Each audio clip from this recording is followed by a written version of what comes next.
We're back. Finally. We are back. It's been It's been a while. so long. It's been a while. Just a little bit. Last time we uploaded, it was May of 2019.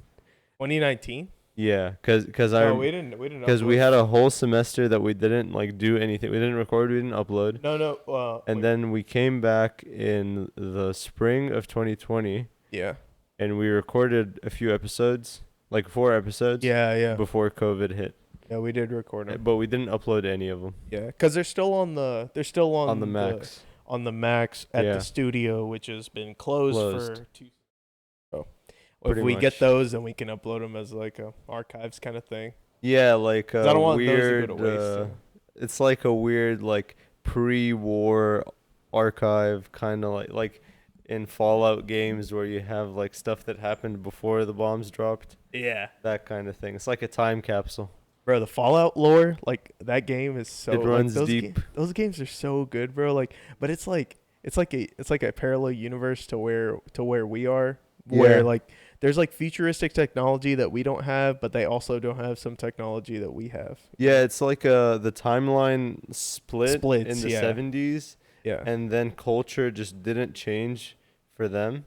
Yeah. And like I think the transistor was never made or anything like yeah, that. yeah. No transistors. Or like so So there's still something like about that vacuum tubes technology. and whatnot. Exactly, yeah. And so their technology is super outdated, but at the same time they have stuff that we like Liberty Prime, Mhm. stuff like that like we don't have. And like freaking like Europe was a hive mind, and like all of Asia is a communist country, and the US is like severely anti-communist. Yeah. So I it's like remember that. Cold the War. robot pretty where it was much. like death is preferred Is a preferable, yeah. preferable option to To communism. communism, yeah. That was funny. Bro, I've seen all the videos. Yeah, and then like the bombs dropped in 2077, so like 100 years after the divergence point. And then the games, I've played like Fallout 1, a little bit of Fallout 1, and it's a tough game to get into because it's very like Yeah, it's pretty old. It was like very 97. dated, yeah. And it's pretty unforgiving too compared to the normal Fallout games. Like you'll die a lot. Yeah, because it was like Fallout 1 and 2 were like they were like Top PC like down. third person Yeah. clicking. Like very like basically all RPGs at that time Yeah, were they were of the that like format. yeah. But it was like such a different setting. Exactly, yeah. It's not like the Japanese RPGs Yeah. that we see nowadays. Yeah, I've been meaning to get into more JRPGs, bro. Cause like I think the ones that I've had experience with, I mean, I guess Pokemon is technically a JRPG, but it doesn't really count because it's like every play Pokemon. Yeah, it's like the mainstream JRPG. Yeah. So I've played, but besides that, I think the only one that I've played is. I think the only one that I've played is Earthbound. Hmm? Yeah, I think.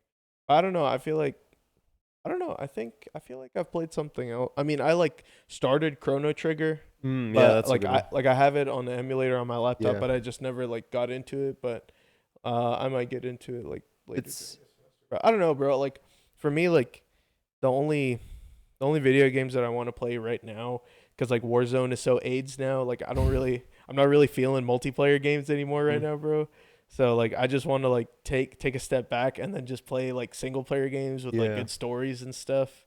And then yeah, so yeah. Like I mean for me it's kind of like I never got too much into the multiplayer games because I was never too good at it.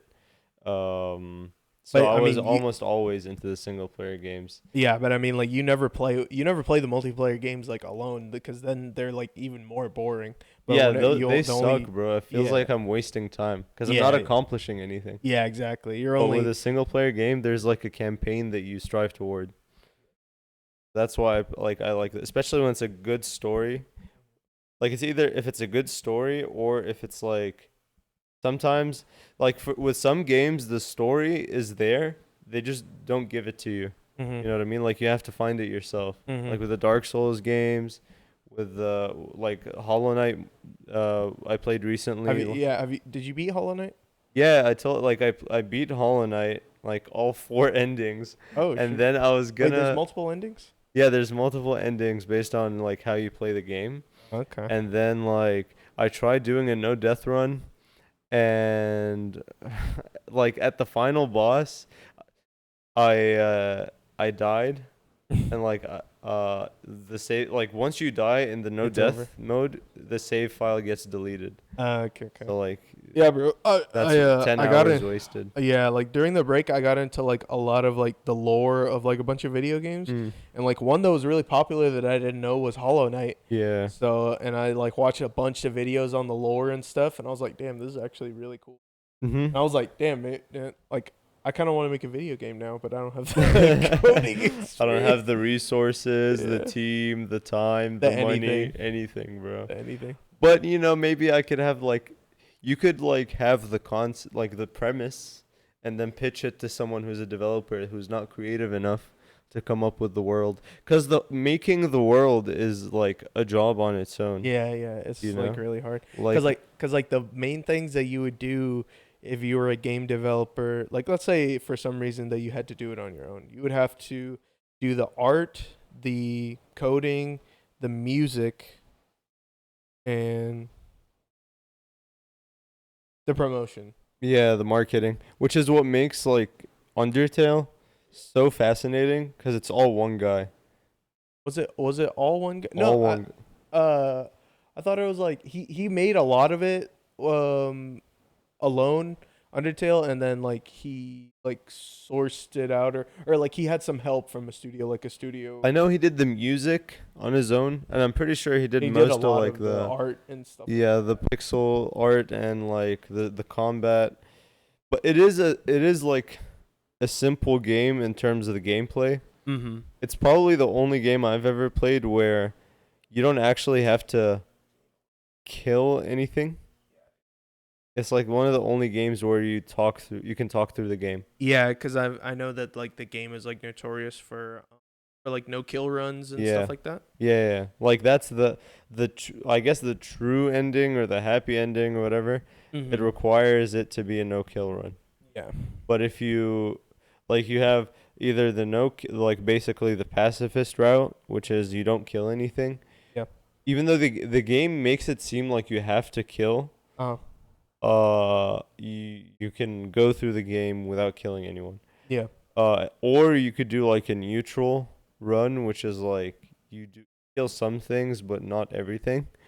Or Yeah. you can do like genocide, which is like you kill literally Yeah, everything. you kill Like everything. literally go around looking for random encounters so you can kill them. Oh, okay. Like it's super tedious. But like I guess the end I haven't done it. I'll tell you why I haven't done it. Because what's so crazy, the game guilts you into not doing it. Yeah, I've seen that like the dialogue is like really dialogue is like the character, like the dialogue makes it seem like the characters are like talking to the person who's behind who's playing the controller, Yeah, which like is a you, fourth and wall break. not your character. Exactly, yeah. Because like some of the characters are aware of like Yeah, they're save, aware. Yeah, like the ability to save and save. reload. And Sans, I know yeah. he's aware. Flowey is also like aware of it. And so like when you finish the pacifist run and then you like reload that same like not even that same file, I think like a different file, Mm-hmm. Flowey comes up and he's like, no, please, like just this, like reach the happy ending. Yeah. You don't need to like hurt these people anymore or something like Mhm. that. And I'm like, oh shit, I don't want to do this, bro. I know it's like just a video game, but like it was so impactful. Yeah, I was it like, is really I don't impactful. think I could bear it to like kill everything in the game. Yeah, because that's like why that's like one of the reasons why the game is like really really popular now, or how it was really popular. Yeah, it just kind of blew up out of nowhere. Yeah. Well, And I love it whenever like indie games like blow up out of nowhere and stuff, and then it makes like the honestly, indie games are just like almost always superior to like I feel like there's more good indie games than good AAA games nowadays. yeah that's Like AAA studios don't really put out anything that's like mind blowing anymore. blowing. It's just the Huh? same formula, and then it's like really it's good, but Yeah, it's nothing like it'll sell. it's not a new concept. Yeah, exactly. Because they're not willing to take risks Yeah, because like when there's like millions of dollars going into these projects. They're not willing to take the risks necessary. Because it's way easier just to like build upon the reliable formula. Upon the reliable formula that was like used in the last game, and then you just build on that framework from the last game and add some cool things. Yeah.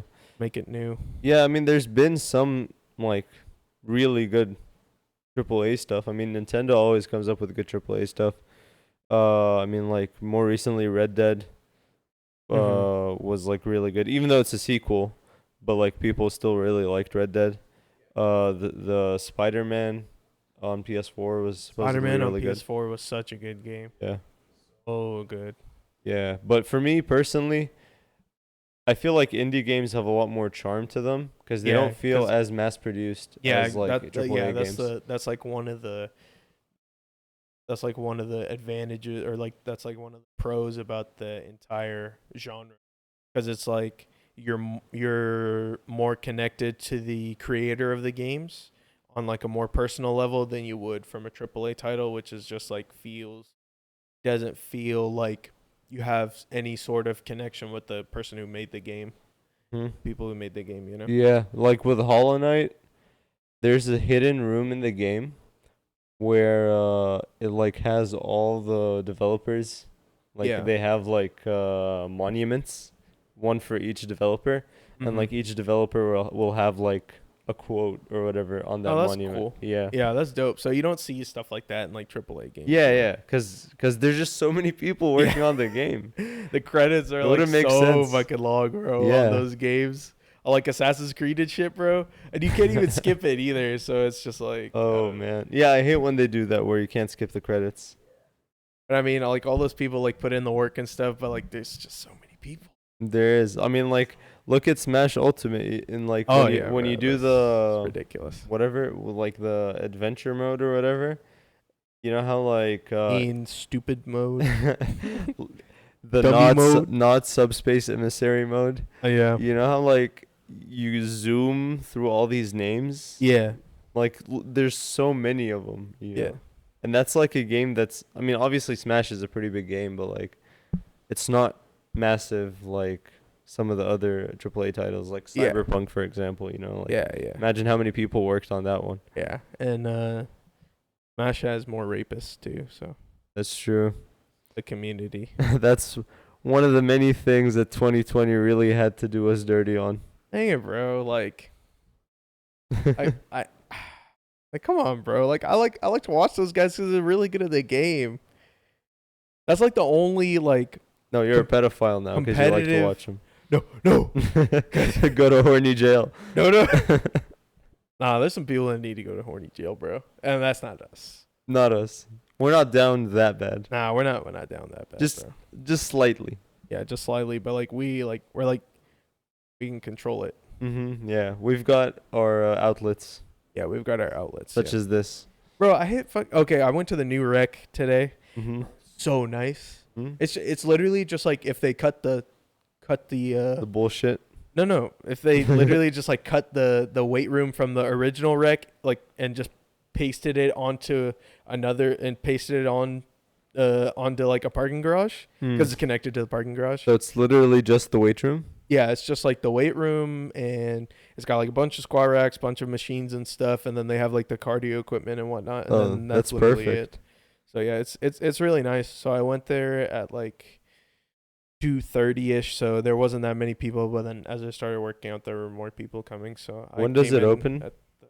At 6 a.m. So same time as the regular rec. I think they have the same hours, 6 a.m. to like 10 p.m. or whatever. That's pretty good. Something like that. Might have to get in some early morning workouts. Yeah, I've been trying to go early morning, but I think instead of like overshooting it, it's at least good to like at least go there first. Like even like during the middle of the day, at least you're going there. Yeah. And then because like I haven't been to a gym in forever because I wasn't able to go whenever I was at home. That's a pretty long time. Yeah, so today I just did some ring holds and then some squats and then some deadlifts. So that was kind of it. And then like I just realized like how much weaker I'd gotten because I did I did 5x5 like a superset with deadlifts and then the ring holds. So I really need to because I didn't hit rings whatsoever, bro. So I'm like really behind on stuff because like like I need to get something that I can hang my rings on like at my place so I don't have to go all the way to the rec if I'm not feeling. So then like cuz like rings are something they like you can take wherever you want, you know what I mean? So like or maybe just like find a place on campus or something where I can just like practice or whatever because like I mean the rec is great and stuff, but the only reason that I will go there is to do squats and deadlifts because I don't have a bar. Yeah, yeah, like that's my train of thought Yeah. with like gyms in general. If I have like a pull-up bar and some rings, then the only thing that's left for Is me lower body. is lower body. Because like rings cover your entire upper body. Yeah. You can literally work out your entire upper body on rings because you can do push-ups, dips, rows, a bunch of other stuff. Yeah. But like for your lower body, like you need that like heavy intensive work. Yeah, that's that's the main problem with calisthenics. It's like Yeah. there's no pistol squat, no amount of pistol squats is going to get you big legs Yeah. if like you're a normal person. Mm-hmm. You know, it's like the legs need much more tonnage to be Yeah. able to grow. That's Yeah. just a reality. I love that word, bro. Tonnage. Tonnage From purposeful primitive. That's where it's. Is that Yeah, that's where it's from. really? No, he said poundage. Poundage. Did Okay. poundage. Yeah, Like like whenever I first read the book, I was like, "Damn, that's this is such a good word, bro. Yeah, That sounds yeah. awesome." No, it makes you think about it a little differently because I got into this channel recently, like this YouTube channel, and his approach to bodybuilding is very interesting because it's people always are like debating like in what RP intensity range should I train and what Yeah. volume should I train, what's the perfect rep range, how many Yeah. sets, how many reps. Yeah. So he puts it really simply. You have to get the most amount of tonnage in the relative intensity windows, which Yeah. means you're not doing junk volume. You're not Mhm. doing like sets of 30. You're not like just junk volume, you know, because then you're wasting your time if you're doing like sets of 30. Yeah. Because then it's just like, well, you could just pick up a heavier weight and do like a Mhm. set of 10 and it's way faster. Yeah. And this is all and like to note that this is all in the bodybuilding perspective. Yeah. Because like doing sets of 30 or whatever is good if you're doing like if you're like an endurance athlete or whatever, but Yeah. in terms of right now we're talking about like bodybuilding, so you want to be like the biggest and like the most shredded guy. So Exactly. For bodybuilding purposes. Like So just to clarify that. The main goal, Because I feel like sometimes we talk about like lifting heavy and like lifting not like lifting a lot or whatever and doing a lot of volume is like bad or whatever. It's not. It's just it just depends on what you want to do. yeah, like it's from a bodybuilding perspective, your only goal is to get as big muscles as possible. Yeah. With powerlifting, it's to get as strong as possible. You want to put up as much weight. You want to put up as much weight for powerlifting. For bodybuilding, you want to be the biggest guy and be the most shredded. Exactly. Yeah. And have the best like proportions and whatnot. Well, see, the thing is with being a natural, it's hard to be the biggest guy and the most shredded guy. Well, yeah, but like we're talking about, or even being like kind of shredded is really hard as a natural. Yeah. You know what I mean? Yeah. Like. At some point, it's probably like for naturals, it's probably better to have a decent amount of body fat, like nothing too crazy, like maybe in the 15 to 20% range. Mm-hmm. You're going to look much bigger in that body fat percentage, like versus if you were say 12%, you'll look shredded and you look like amazing with a shirt off. But you know how often are you with a shirt off? Yeah, but like I don't think 12 is like shredded. I think it's like sub 10 is like when you start really getting shredded. Because like 12 is like you can like they're like right on the cusp. Like you can see like a couple of the abs in the six pack, you know, and he's got like veins and whatnot. but like sub 10, like 7 and stuff, that's like shredded. 7, I feel like, is stage ready almost. No, bro, stage ready's like 4. Nah, 3 is too. Nah, 3 is too low, bro. Stage ready's like 5. 3 is essential. Yeah, 5 is probably like Stage ready's like stage 4, ready. bro, or 4 or 5. But yeah, like if you're a natural, I don't know how achievable it is to get below 10% and like maintain a good amount of muscle. No, because like if you're natural and you're below, it's hard to maintain. It's like really hard to maintain below, sub 10%. Yeah, Fat, it fucks up your hormones too. yeah, it messes with your hormones because you need like a certain amount of body fat at least. Yeah. You know? And like your body, like like your body gets hormones like testosterone and estrogen from the cholesterol in your body. Yeah. So if you don't have like any lipids, then your body just doesn't know how to. It doesn't have the material to produce those hormones, and then it's like a negative feedback where, well, if you don't have hormones, then you're less anabolic, and if you're less anabolic, then you build less muscle, and if you build less muscle, then you look smaller. Yeah. You know, and it only contributes to that body dysmorphia, and it's like it becomes like a really vicious cycle. Yeah. Natural bodybuilding is very hard. Tough endeavor after the Very first couple tough. months. Especially Like the considering first that year. it takes years, but that's a fact that no one is willing to grasp. Yeah, it takes a while, bro. But I don't know though. Like for me, I just want to be like more Performance performance based, yeah. Cause I just want to be able to like play a bunch of sports and stuff, you know. Yeah, just be 'Cause, good like, at all sports. Cause like for me, right now, I think my main goals would be just to be better on the rings and stuff like that, obviously, and then like be able to get back to where I was in terms of like the weight that I could lift for squatting and deadlifting and stuff. But I got a couple weeks of recovery to do for that because Yeah. I'm nowhere near where I am for that. Because I was struggling with like RPE 8 for 245 on like 5x5, like that with the five deadlifts, and then I just tried to do the holds for like.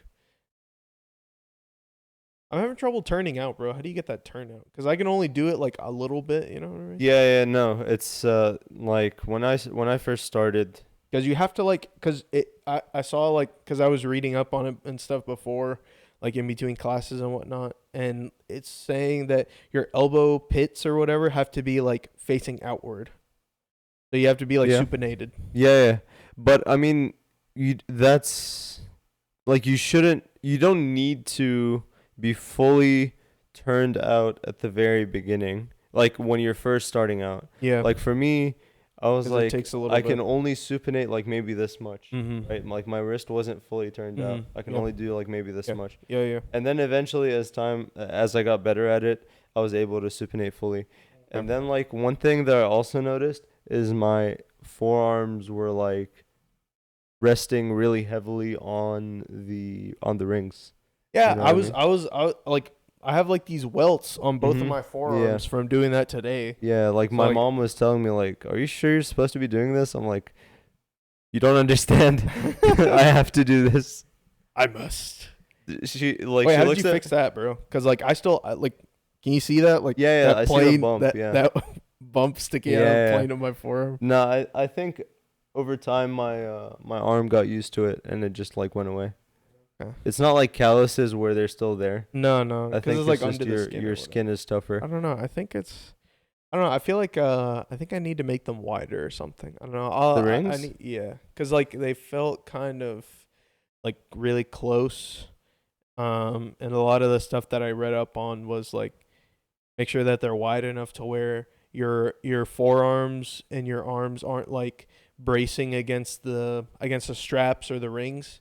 And my forearms are bracing against the rings, which is where these like little bumps came from. Wait, so how I don't does know. it being wider make like how does it being wider make it so that your arm isn't bracing against the ring. That's what I don't understand. Well, I don't know. I don't know like the whole mechanics of it, but I was just reading about it today, so I don't know. I'll have to check it out and see for myself over the next few weeks. Like I like having it to where it's like my arms can be by my side. Yeah, yeah, it's like that. It's not like it's not like over here, Yeah, but it's not like really really close. It's like like parallel with my yeah, body. yeah, yeah. So that's a comfortable setup for me. Yeah, it's like that. It takes a little bit of experimentation. Like when I first got the rings, I was like, do I really have to set them up every single time? Like, Yeah. and like each ring I have to set up individually, make sure they're level. But after Well, I a mean- while, you get an eye for it, and it becomes Yeah. like more easy. But I mean, also you have the good rings. Now I have those markers on them, but the ones I had in Saudi, they didn't have the markers. Oh, okay, okay. I don't have the ones with markers, but I don't know. I think whenever I go back home, like I'll just like get a tape measure and like some spray paint or something, and then just like paint them. Makeshift. Yeah, kind of makeshift or whatever. Just I make got a couple blister marks. from the rings actually, or not a blister, a splinter. Yeah, I was about to say. I was like, because you have wooden rings. Yeah. So. So they came with like this blue tape that you wrap around the area where you hold it. Yeah, you But should. the first do that. time I should yeah, wrap it, I bro. put them up, Oh, but okay. like the first time I tried them, I didn't, and so like I have this Mhm. splinter on my thumb. Yeah, you should get some chalk too, bro. Just like get like the magnesium chalk, Mm. the lifting chalk, because it like helps and stuff. Because I have like these little like bags of like chalk, and then you like put them, and then they really help with like the friction from the rings and stuff. Do you feel that like, I mean, Hey, I don't know. Have you used chalk on a barbell, I've never used chalk, bro? It's so much better. not even for like rock climbing or anything. You'll use chalk for rock climbing.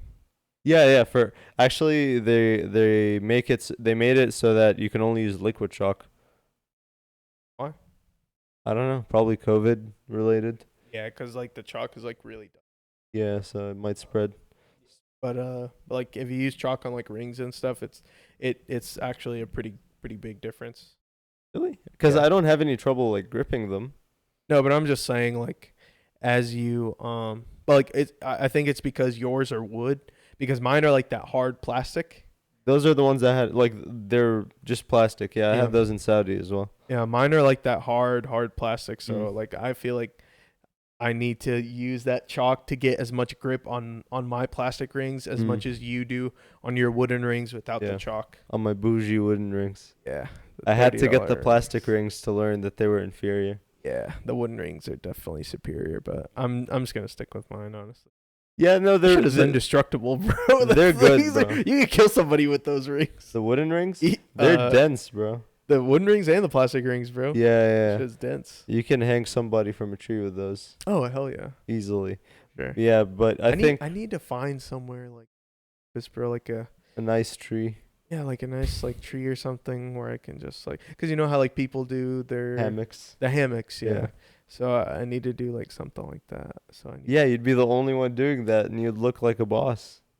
Yeah, that's true. You'd look like I just look like a freaking retard. Olympian, bro. I just look like a moron Nah, bro. because I'm like shaking and shit. Yeah, yeah, it's hilarious. But like if you're like turning out and you're like doing iron crosses and shit, Holy shit, bro. now that's Gymnasts are something else, man. These are so Have you seen like freaking Maltese crosses and stuff bro. like that? Bro, they're so jacked. They bro.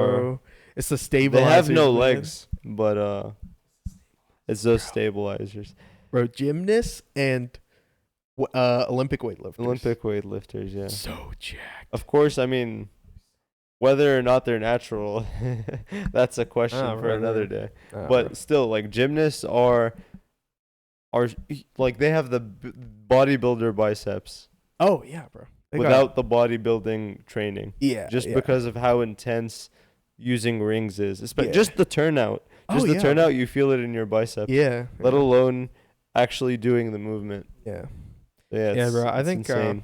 yeah, I think in terms of like activities that I will want my kids to do whenever they're like to get started whenever they're really little, so that whenever they're like teenagers or like early 20s, it'll be like natural for them.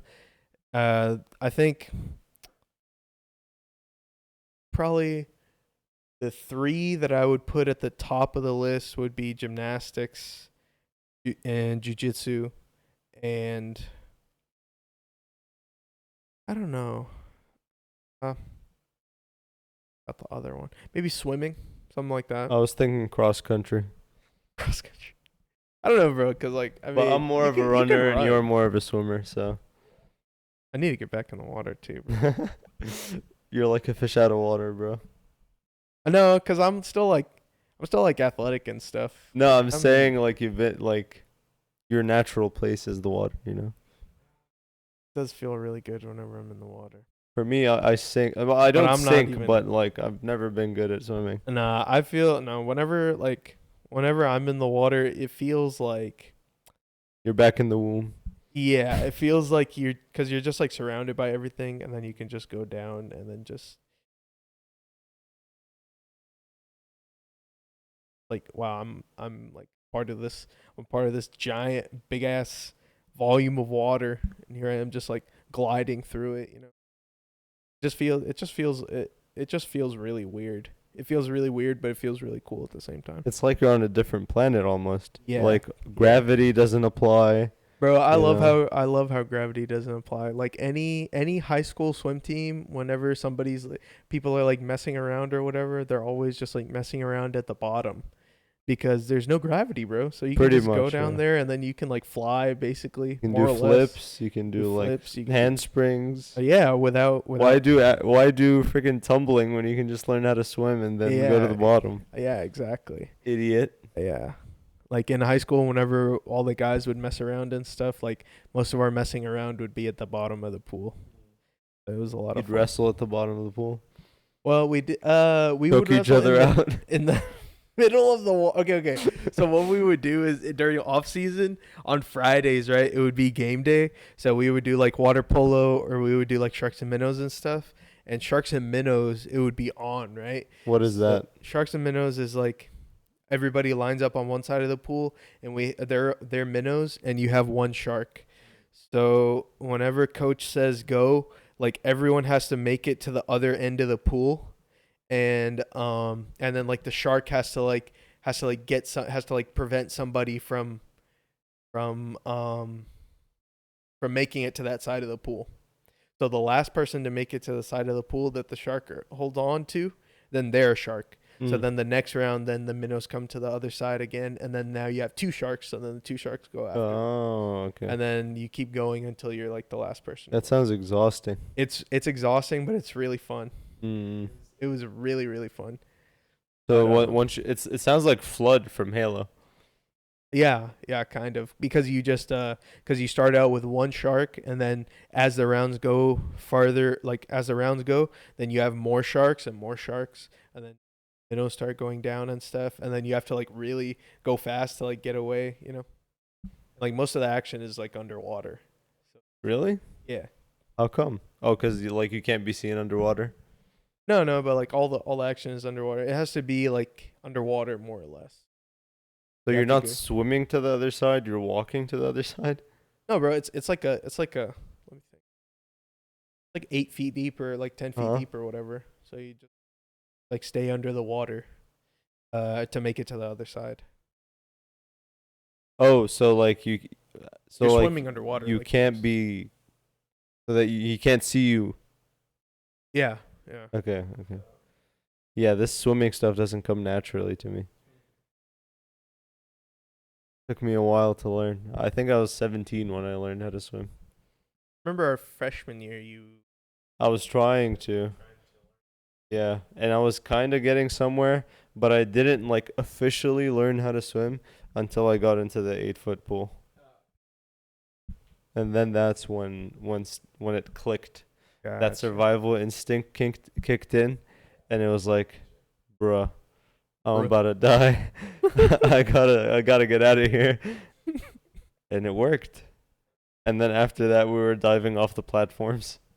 Oh yeah, we didn't do any diving whenever I was in high school, but I know now, because I follow like the Lufkin swim team, so I know that now on Instagram, I know that they do diving Meets? now. Oh, diving. Okay. Are they gonna make nationals? So it's a small team, bro. They need you. They did a no. Ass, bro. If they had senior me, then that would be good. Oh, that's prime. Prime me. Yeah. I wasn't even that fast, so our team was okay, but I It's think Slavkin, bro. What do you expect? but like they had whenever I think freshman year was like the most people that we had. We had like 30 something. The Shield was on the swim team too, right? Yeah, me and Cecile have been we're on the swim team from freshman year all the way up until senior. I took off like a semester during our I didn't like how because we had a one coach our freshman year, and then sophomore year we had a new coach. I didn't like how we didn't get to lift weights like whatsoever during our sophomore year. So like fed up with that. So then I didn't do swimming for the first semester of the. So what kind of style of weightlifting training does a swimmer do? Mostly like do like some you do like some compound exercises like squats for sure. But you do it's most well it depends on what kind of swimmer you are, cuz like if you're like a short distance person, if you're doing like 50 meters, if you're like in a relay or whatever, then you're going to be doing more explosive stuff, more short what is it fast twitch muscle yeah, fiber type explosive stuff. Mostly explosive stuff, yeah. So like heavier weights and then more explosive movements and things like that. But if you're like long distance, then you're gonna be doing like endurance and things like that. But it's the same muscle groups that swimmers work on. So it's mostly shoulders, Back. shoulders, back, triceps, abs, and then calves. Calves. Calves are a big factor in swimming because that's your kicking. That's your Yeah. whenever we would swim like at the Boys and Girls Club, like our coach, she would always tell us that you have to have like a fast kick because you have to think about it as like that's your like you're a speedboat, right? And that's your motor like hitting the water. So if you have a fast kick and you have a fast motor hitting the water, then or the rudder hitting the water or whatever it's called, then you can actually like go forward.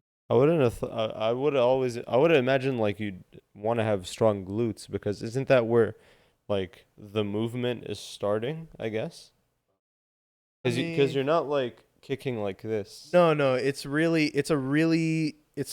like here you're from your you keep your legs straight more or less. In freestyle you keep your legs straight.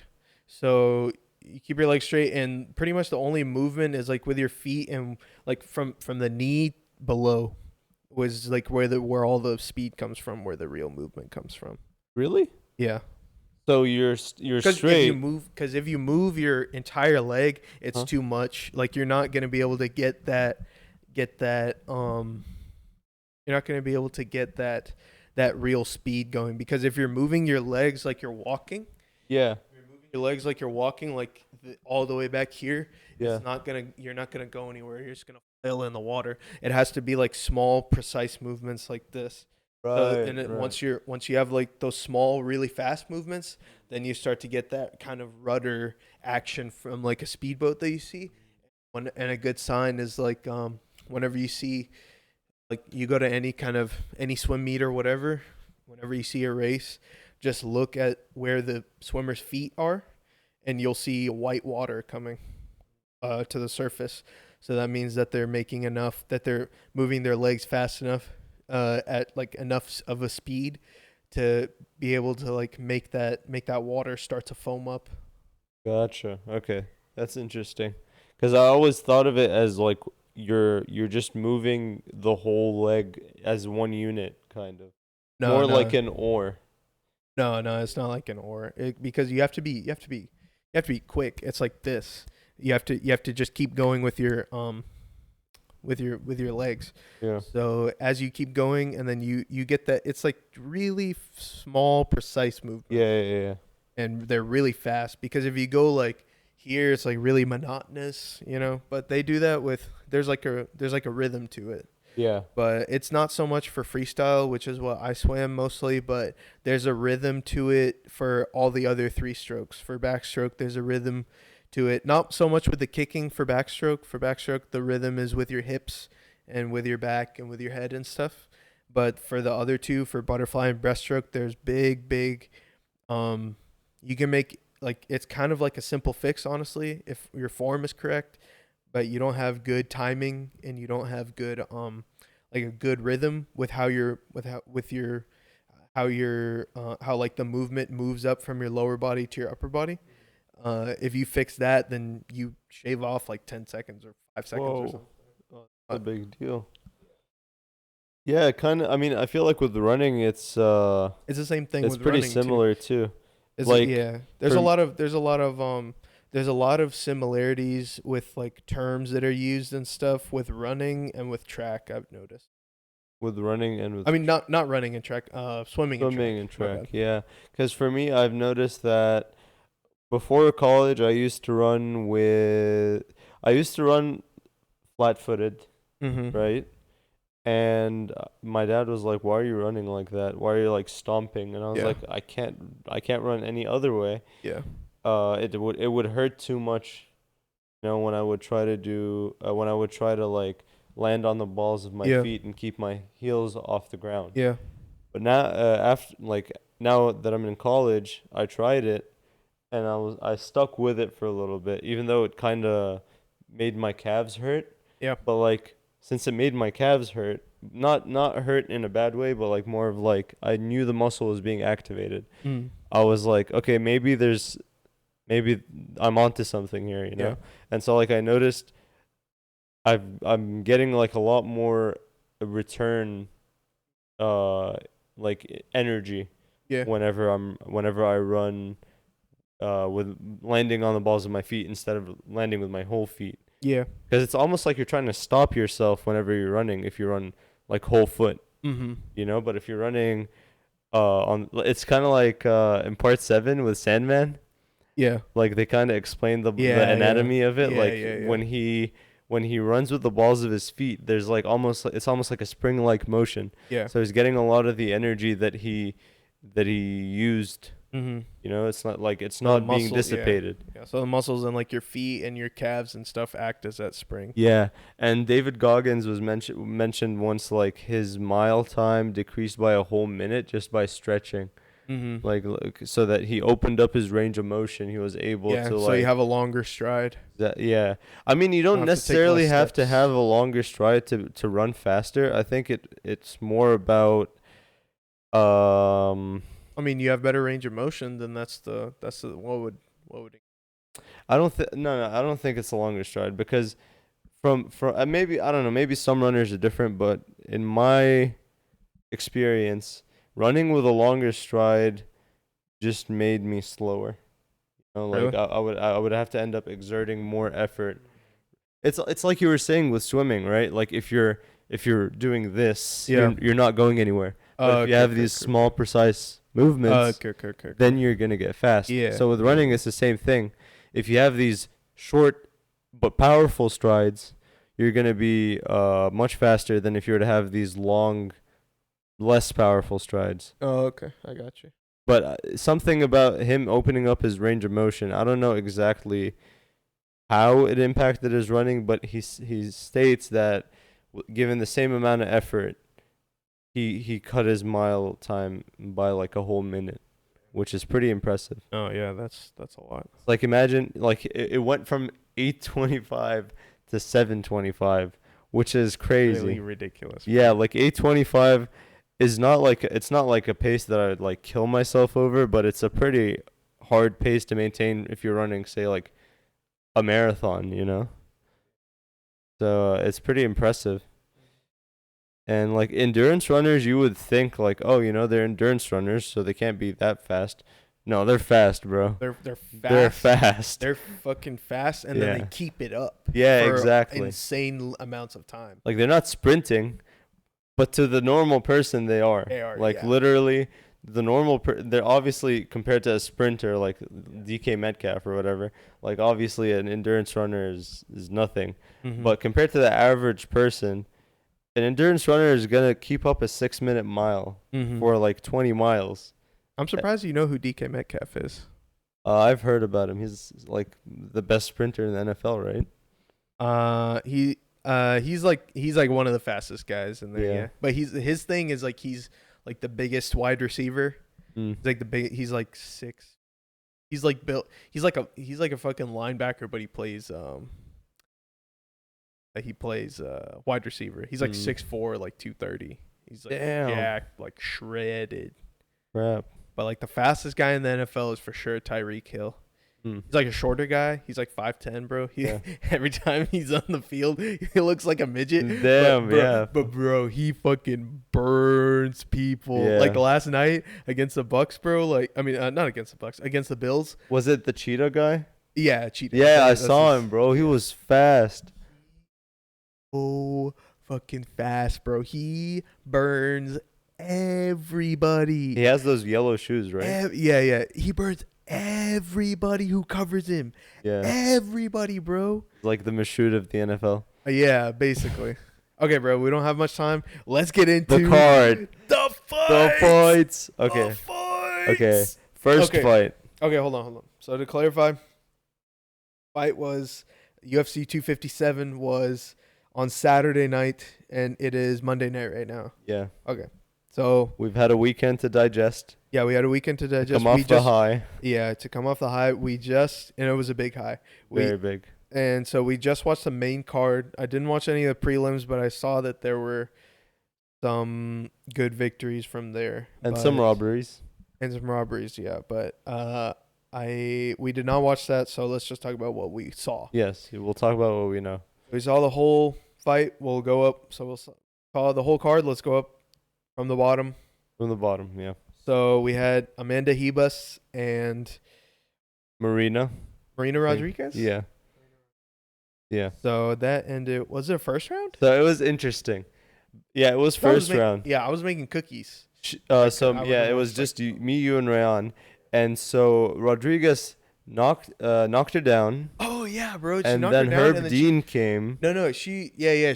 Rodriguez knocked down Hebus, and then she was like putting the ground and pound on her, and then Herb Dean was like right above, like literally right above them.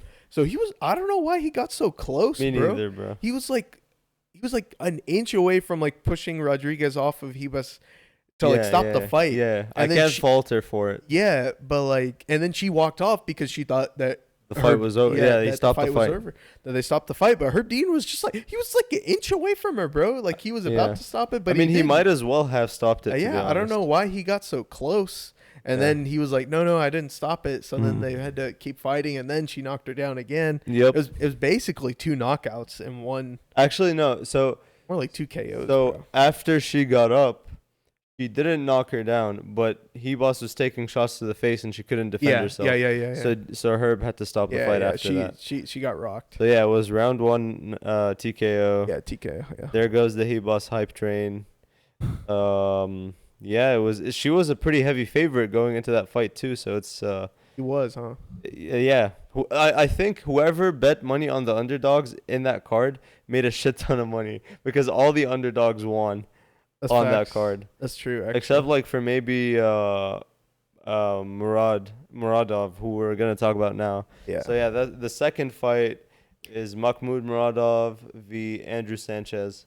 Yeah. Okay. So Hebus beat Paige Van Zant in July, and then she beat Randa Marcos in March, which is all in 2020. Yeah. So she had a lot of hype. Yes. She fought twice in 2020. Like her submission against Paige Van Zant was really saw that fight. But also Paige Van Zant wasn't. I don't know. She went to the BKFC, the bare knuckle fighting. Yeah, she went to bare knuckle fighting. That's a death sentence right there, bro. Yeah. Never do that. I don't know though. I don't know how that's legal, to be honest. I mean, Bare knuckle. I don't know. It's like its own thing. I Bro. mean, MMA as a whole was illegal in a lot of the country. Yeah, back so in it's the like day. it's like that. It's at Yeah. that stage right now. Yeah. So you have to. I think. Now people are more progressive about MMA. Yeah. It's like if you take some brain damage, it's all good. Yeah. Yeah. It's its own thing. Okay. Next fight. Yeah, Mahmoud Muradov versus Andrew Sanchez, aka Theo Vaughn, if he wasn't then in the UFC. His mullet was so crazy, No, bro. Ricky. Have you seen Ricky Simone's mullet, bro? Who? Ricky Simone. Who's that? I think he's a feather. No, he's like a bantamweight or something in the UFC. He is like he has like He's rocking it. he's rocking it. Yeah. Business in the front, party in the back. Oh yeah, for sure. But yeah, so that was a good knockout too. Yeah, so it really was good. round 3. First round, Mahmoud came out of the gate swinging, but Sanchez was able to stop him. Yeah, Sanchez was looking good. He was like Yeah. slipping punches and stuff. He was avoiding the Yeah. kicks. Yeah, he avoided a flying knee and then caught him in the air. Yeah, that was sick, bro. Yeah. He countered a flying knee while the guy was in the air. Yeah, that was that was some insane reflexes. I was And like, so yeah. round 2 saw Mahmoud slowing down a little bit. Yeah. So yeah, the action had slowed down. And then Sanchez third was round. starting. Sanchez in the second round. I had Sanchez winning in the second round Yeah. or I thought he was gonna win from what I saw in the second round because it seemed like he was getting into more of a rhythm. He was more in the consistent. first round. Yeah. And he was starting to get into a rhythm, and he was starting to be able to read Muradov's Yeah. rhythm. But then the third round came along, and Mahmoud hit your boy with a crazy knockout. Like he hit him, No, and it then was a he rocked him. Like he sent him flying halfway across the he did. octagon. And then bro. he got his bell rung, bro. Then he did that chicken dance. Yeah, he did the chicken with dance. the- Yeah. His legs were Yeah. crumbling under him. Yeah, that's what happens whenever you get hit with a shot like that, bro. Yeah. I've seen you see like those KOs like that, those Yeah. highlight KOs, like that's like, and the guy who gets hit does like that chicken, like his legs are just like absolutely gone. Yeah, he gets wobbled. That was ridiculous, bro. But like he like flew. He literally did. Yeah, it was He, like, crazy. flew, bro. I didn't He believe flew, it like, when I 10 saw feet. it. Like my god. Yeah. That was such a So good yeah, shot. that was a big win for Mahmoud, who I think he's 14-0 now. I think Mahmoud is. No, in the UFC, No way. No one's 14-0 in the UFC. it says he's 25-6 right now, bro. Mahmoud? Uh-huh. Really? So he's 14-0 in the UFC? No, it says he's 25-6 for for his MMA record. I don't know about his UFC. Oh, okay. Maybe I'm thinking about someone else. Okay. So third fight was Joanne the one Calderwood. we didn't really watch. Yeah, because we were praying, but Yeah. we saw Joanne Calderwood and Jessica I. Jessica Eye, yeah. Yeah, and it looked like a slugfest, but I think it went to a decision. Yeah, it was a decision. I think it was Not sure who won though. Calderwood won. Calderwood. Okay. No, it was unanimous. UD. Okay. Okay, we got Jessica Eye. So no knockdowns. So we have total strikes for. These are all for Jessica Eye. So we have total strikes 104 for 218. Significant strikes 77 for 173. Takedowns we have 1 for 4. That's pretty. It's all right. Alright. It's okay. It's like 47. We got 47% for total strikes, for almost 48%, 44.5 for significant, and then 1 out of 4, so 20. For Calderwood, no knockdowns again. Total strikes 214 Whoa. versus, so she landed 214 total strikes versus Eyes 104. 214 for 319, so 67%. Significant strikes 148 out of 240 versus Eyes 77. So 148 versus 177. So she basically She outstruck her. outstruck her twice. So 2 punches for every, 2 Yeah. strikes for every of her. And then she was 1 for 3 in takedowns. So I mean, it was pretty. Not dominant, but like. I mean, who 2 was- for 1. Yeah, bro. it was pretty I mean, obvious who was it's with the winner. obvious, Yeah. Okay, and then we got the co-main. The co-main event. I thought Chandler was gonna wet the bed, I bro. thought Because like Hooker Bellator was gonna win. champions, because Bellator champions Don't have a good track record. historically they don't have a good track record in the UFC, but Hooker I mean Chandler Hooker got rocked. Yeah, he was sent back to New Zealand, Ridiculous, bro. It was so insane. And it was obvious from the very start that Hooker was so scared of Chandler, bro. He was keeping his distance. He was just like throwing kicks. Keeping his distance. Yeah, he was like circling him. He was keeping his distance, but he wasn't throwing anything. Yeah. So like I think he was aware of Chandler's speed because Chandler's a wrestler, right? Yeah. He's like a big all-time like one of the most accomplished wrestlers in MMA, right? Like Ben Askren level wrestling. Mm-hmm. So I think he knew that if he missed a shot against Chandler, like even though Hooker's the longer guy, he's a taller guy by like 4 or 5 inches or whatever. Taller guy, he had the longer reach, but I think Hooker knew in the back of his head that even if he missed, even if he was just like a probing jab, if he missed that, then Chandler would just pounce on him. Oh yeah. So he probably didn't want to take that risk, but he kind of did. But it happened anyway, Yeah, he didn't even have to take the risk because Chandler, he went low with a body shot, and I think Hooker was afraid of the takedown too. He was afraid of because that's the thing with wrestlers is that they have that ability to pressure their opponent because the opponent knows in the back of their mind the shot's coming. Yeah, that shot's coming. That level change is coming. I've got 2 things to worry about. This guy could either knock me out with his fists or he could shoot for a takedown. Yeah. And obviously he's the better wrestler. Yeah. So yeah, I mean obviously Hooker had a lot of things to be afraid of, but he went low with that body shot, and then he went and swung that overhand left and knocked him out. Yeah, that was so good. Yeah. Was it a left? I thought it was a right. I believe it was a overhand left, but I might be wrong. But just the speed at which that overhand came. Yeah. It almost didn't register for me, bro. No, yeah. Like, we were just watching. Next thing I knew, Hooker was on the ground. He was like, laid out. Yeah. I was like, oh shit. I was like, he's hurt. He's hurt. It is all over. It is all over. Yeah. And so, he laid the ground and pound on him. And then I think Mark Goddard was the referee. I believe so. Yeah. And then he stopped the fight.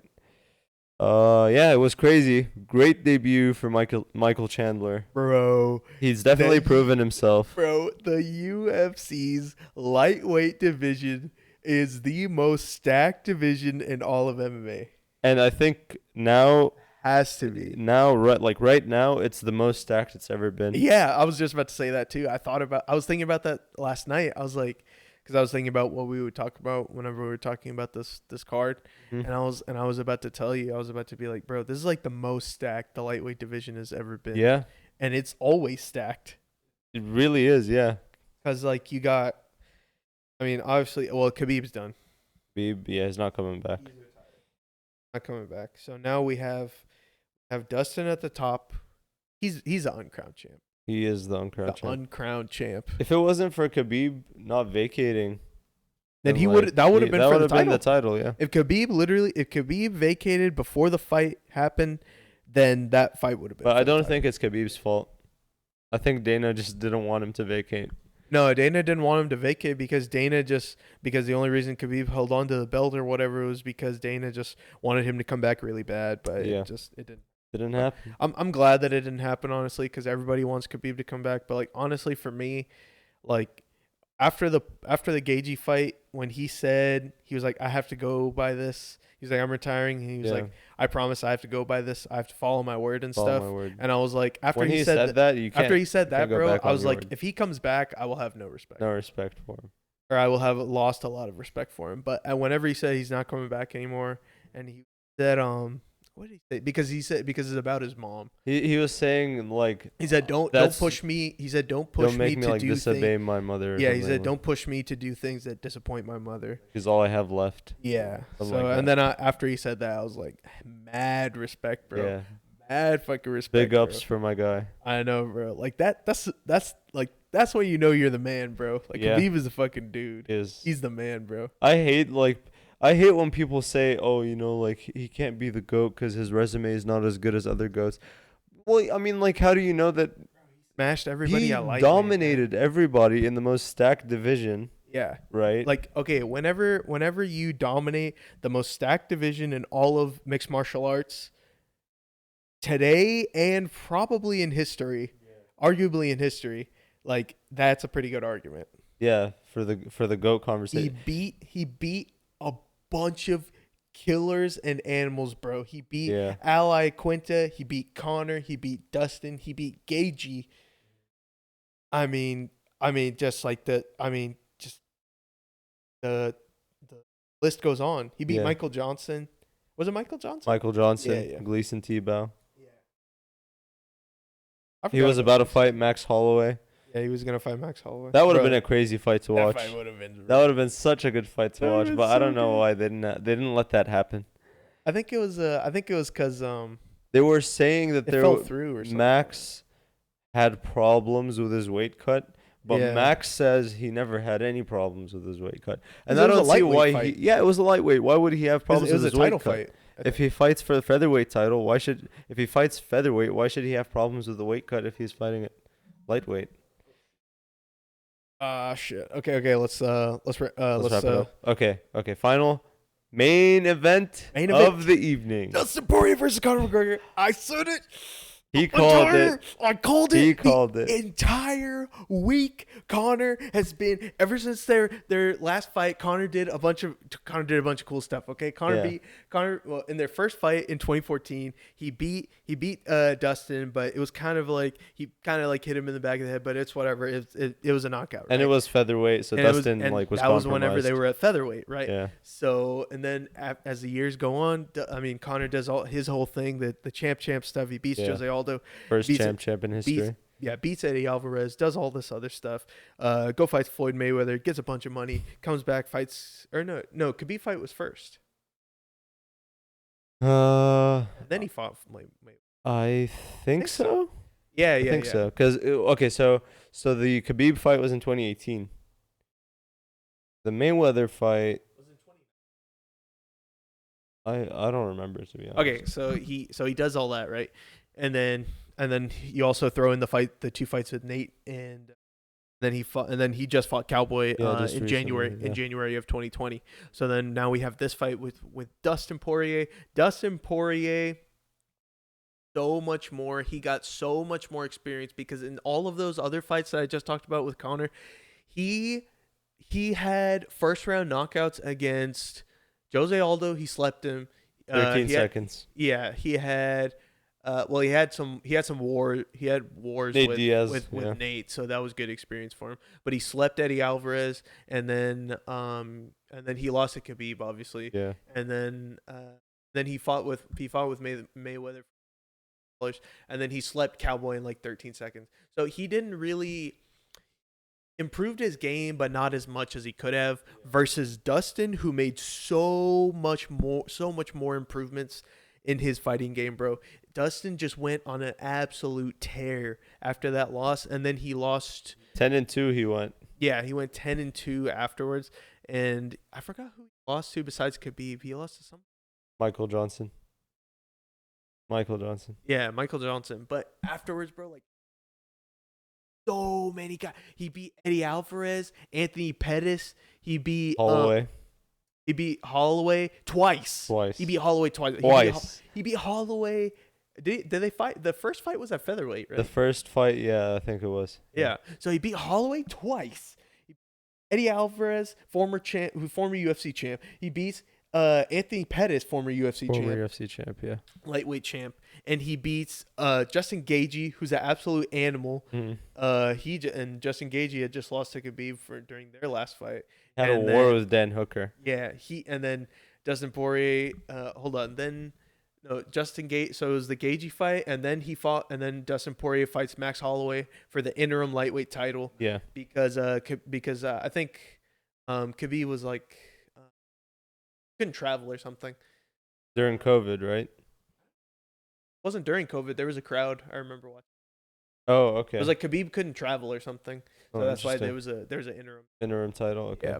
So then they did that. So I was at lightweight too, right? Yeah. yeah, it was for Okay. the vacant lightweight title. So Dustin Poirier beat him, and then he lost to Khabib, Yeah. and then he comes back with an incredible war against Dan Hooker, which he won. Yep. And then we're here now at Gregor, the rematch. So Everyone doubted him is coming into this, everyone doubted including him. myself. I will admit that I did not have full faith. I said that McGregor would win by second round knockout, but in my heart, I wanted Dustin to win. So I hope that counts for something. Yeah, it counts for a little bit, but I knew that Dustin would pull it out, bro. I was a little bit nervous because obviously it's Conor McGregor, but I believed in Dustin so much, bro. Ever since the Holloway fight, I was like, I am gonna be a big fan of this guy. This guy's huge, bro. He's like probably my favorite lightweight fighter, bro. I just love watching him fight, man, because he just has like that dog in him, and he's not even like the most he's not even the fastest or like the strongest or like the best puncher, like the best grappler, best striker or anything like that, or like the most elusive or whatever, but bro, he just has like Got that guts. he's got guts, and he just has that heart that I love to see, bro. Like I just love seeing that in guys, man. Like it's just like it brings out something in me, and it just makes me like so happy to like see like a guy that can do that, and I'm cheering for him, and he can do all those things, and Yep. he's such a good guy too. He is a He's great such guy. a good Yeah. guy, bro. He does a lot of work outside of the octagon Oh for yeah, bro. the Good Fight Foundation. Yeah, bro. Lafayette, Louisiana is so lucky to have him in DC. Mhm. Oh, DC's from Lafayette too? Yeah, Oh, wow. because they're like really tight. Poirier and DC, because Uh-huh. they're both from Lafayette. So. Oh, wow. That's Both crazy. Louisiana boys. Yeah, I imagine Cormier was like from Louisiana because of his Yeah. last name. I Yeah. didn't know they were from the same city. But anyway, first round. First round was he Connor's. doesn't look First round was amazing. Connor's. He didn't look amazing, He but went it for that wasn't. takedown, which is Yeah. like no one expected. Yeah, he did get that takedown against Connor, but Connor got up right after. Yeah, so. and then in the clinch, he wasn't doing too hot against Connor. I think honestly where Connor was winning the first round was in the first parts in the kickboxing part before that first clinch up against the cage. He was hitting Dustin with those shots. He was hitting Dustin with some good left hands, which is one of his most dangerous His weapons. touch of death. Yeah, it's touch of death. But Dustin is such a tank at 155, bro. He's a different fighter. He's a completely different guy at 155 than Chin of 145. steel. Yeah, I mean he's just got a chin of granite at 155, bro. It's nothing like he had at featherweight. Yeah. So and then after that first clinch, he started doing the shoulder strikes. Connor, he started throwing those shoulder strikes like he did at Cowboy, and they looked like they were working on Dustin really. Dustin tried to throw back with some of his own shoulder strikes in that clinch, but it didn't seem like it worked that much. But then Dustin got out of the clinch, and after that, I think the round really belonged to Dustin. But I say the overall round belonged to Connor, obviously. Connors, yeah. But after that first clinch on the cage was when Dustin really started to see. I saw that Dustin started to get that rhythm of Connor's punches that he was throwing. So he was slipping a lot of punches. Yeah. And also after that clinch he made some adjustments. He started slipping. He threw a calf kick, I think, in the first round, right? No, he threw a couple. Yeah. I think he threw like one or two, but he started throwing the calf kicks, which was one of the keys to his victory, and then he started to get a feeling for Connor's punching, like his rhythm or whatever. So he had him slipped a lot. downloaded pretty much. He had to download it, yeah. So he slipped a lot of. He still got hit with a couple shots, but no crazy hard ones. Yeah, yeah. So he slipped a lot. He slipped a lot of punches, and then the second round was, The Dustin Poirier show. it was It ridiculous, was bro. insane. He threw. I love how he used, because I haven't seen him. You never see him use the calf kicks as much this fight, because after the fight, like Connor had to like walk out on a single crutch. He like still can't walk without a crutch. Yeah, his leg was like messed up. Yeah. Because those calf kicks really like just ruin your mobility. But which it's is not really a good. trademark of his. No, it's something that he pulled Yeah. out. So that's what I was saying. He's a completely different fighter than before. And so he just used those calf kicks. He took away Conor, because Conor's a mobile guy. He's an explosive guy. He uses those wheel kicks and stuff, those crazy kicking moves to like set up something crazy with his hands. Yeah. So he took that away from him. So Conor couldn't really move as much. And once Conor's back was against the cage and Dustin was walking him down, bro, that's where, if you look back like at his KOs against Eddie Alvarez and Justin Gaethje, They're all in the back of the cage. Yeah, they're all whenever the guy has his back against the cage. Yeah. So many of his KOs are when come from when his opponent has his back against the cage, because then Dustin can just start wailing on him, and he's so precise with his shots too. He was so accurate with his shots too, and he hits like a truck. Yep. He's one of the heaviest hitters at 155. Yeah. I think once McGregor's legs gave, because he couldn't escape against Dustin wailing on him, and then McGregor slipped a couple, but Dustin just had the volume. He just had the volume, and he had too much power and like such accurate shots. Yeah, there was nothing McGregor could have done at that point, honestly. Yeah, I was just thinking to myself, because remember somebody was saying, "Arm, I just don't see Poirier knocking on McGregor, bro. I'm sorry." And then 10 seconds later, and he said that before, like while Conor had his back against the against the cage, and then I didn't say anything because I was too focused on the fight, and then I was like, I think it's over. And then Dustin just kept wailing on him, and then like 10, 15 seconds later, stopped, and I was like, it was crazy. Can you see bro. it now? But yeah, it was insane. I knew he could pull it off, bro. Yeah. I know. I've never been so happy with the outcome of a fight before in my life, bro. I wanted Dustin to win this so bad, bro, because he's like he's such a big underdog, bro, in the lightweight division. And he's been fighting for so long. He's been fighting. He has such a long resume. He's at the top now, and man. yet still somehow he doesn't have the title.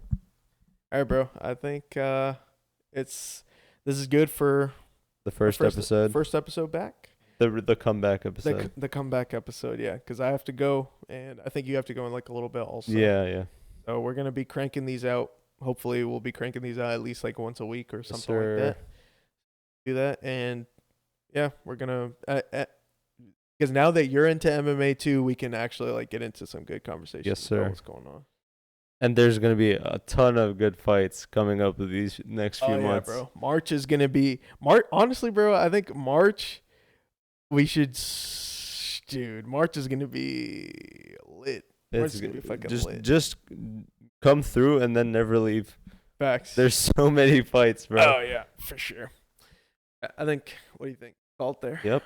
All right, we will see the next installment of the DoubleA podcast. Yeah, what's that thing?